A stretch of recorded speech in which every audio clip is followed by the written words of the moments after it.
Assalamualaikum warahmatullahi wabarakatuh. Yang terhormat Bapak Apoteker Hayul Fadli Magister Sen selaku dosen pengampu mata kuliah Botani Farmasi.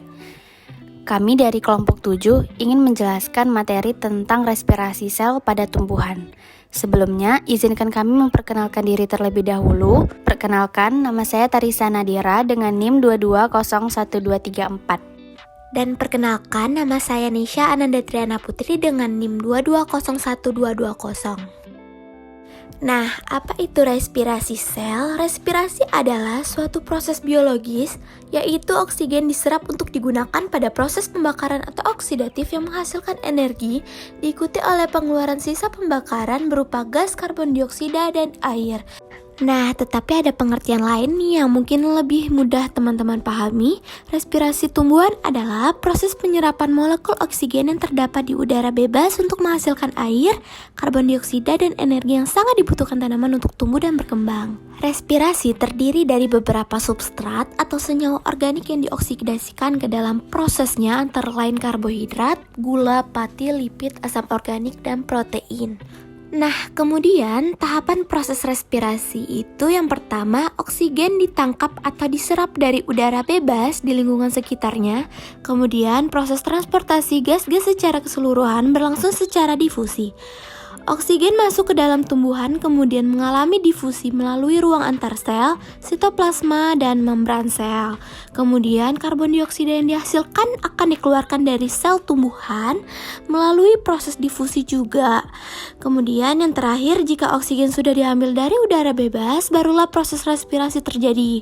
Proses ini terdiri dari beberapa tahapan, yaitu yang pertama glikolisis, yang kedua dekarboksilasi oksidatif, dan yang ketiga itu siklus asam sitrat, kemudian yang terakhir transport elektron. Selanjutnya, pernapasan pada tumbuhan terbagi menjadi dua, yaitu secara umum dan secara khusus, di mana secara umum yang pertama terdapat lentisel, di mana lentisel ini adalah lubang-lubang pada tumbuhan yang terletak di bagian batang.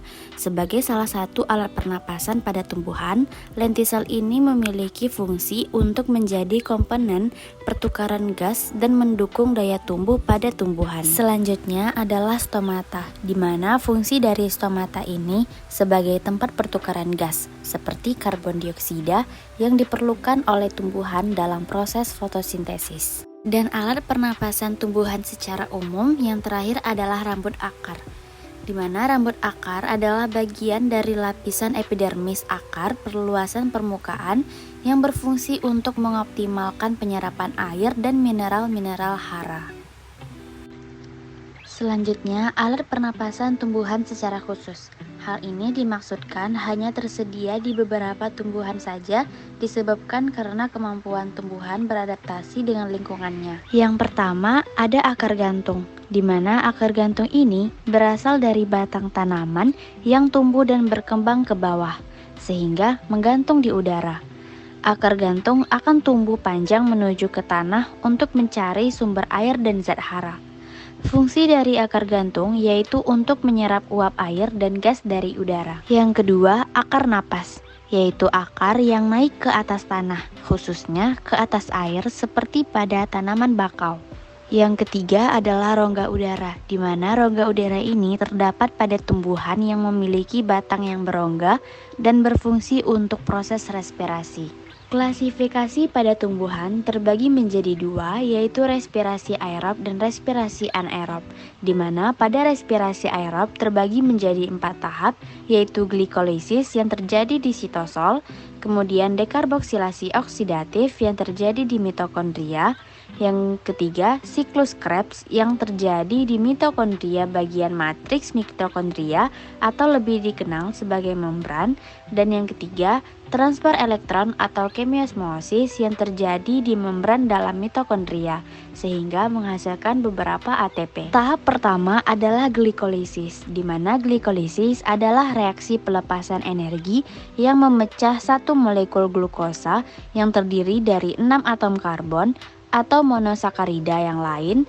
menjadi 2 molekul asam pirufat yang terdiri dari 3 atom karbon, 2 NADH, dan 2 ATP.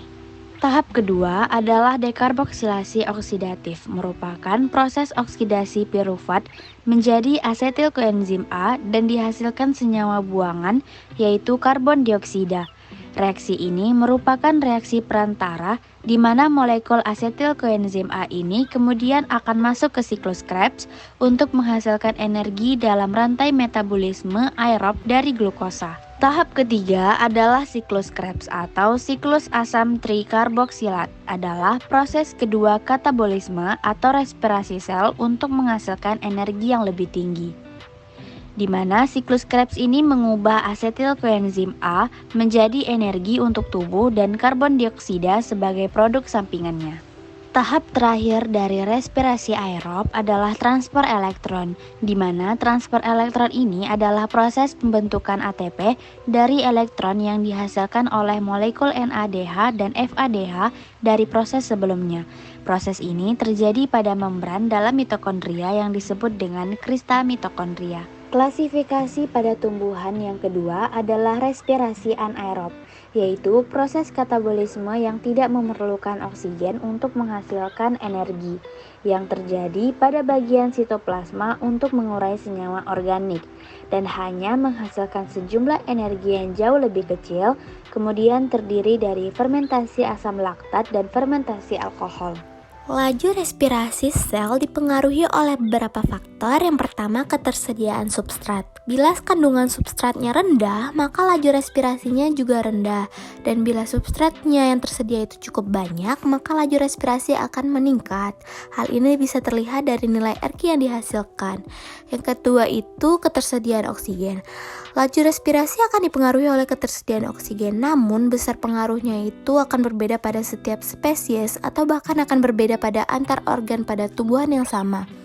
Kemudian yang ketiga ada tipe dan umur tumbuhan. Pada tumbuhan yang masih muda akan menunjukkan laju respirasi yang biasanya lebih tinggi dibandingkan dengan tumbuhan yang tua. Ini dikarenakan karena jaringan tersebut lebih aktif sehingga lebih banyak memerlukan energi.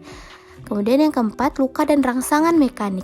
Pelukaan dan rangsangan mekanik seperti melengkungkan batang dapat meningkatkan respirasi sebab yang pertama itu terjadi peningkatan aktivitas enzim sehingga proses glikolisis dan katabolisme oksidatifnya menjadi meningkat. Yang kedua, diperlukan lebih banyak energi untuk memperbaiki bagian tanaman yang rusak tadi dan diikuti oleh pembentukan kalus. Yang kelima itu suhu. Pada umumnya, laju reaksi respirasi akan meningkat setiap suhu naik sebesar 10 derajat Celcius, itu juga tergantung pada masing-masing spesies. Dan yang terakhir itu karbon dioksida. Apabila kandungan karbon dioksidanya tinggi, yakni lebih besar dari 0,03%, maka kecepatan respirasinya menurun. Hal ini disebabkan karena terhambatnya difusi O2 akibat menutupnya stomata. Sekian penjelasan materi kami tentang respirasi sel pada tumbuhan. Bila ada kesalahan ataupun kekurangan, mohon dimaafkan. Semoga materi yang kami sampaikan dapat bermanfaat. Wabillahi taufiq wal hidayah. Wassalamualaikum warahmatullahi wabarakatuh.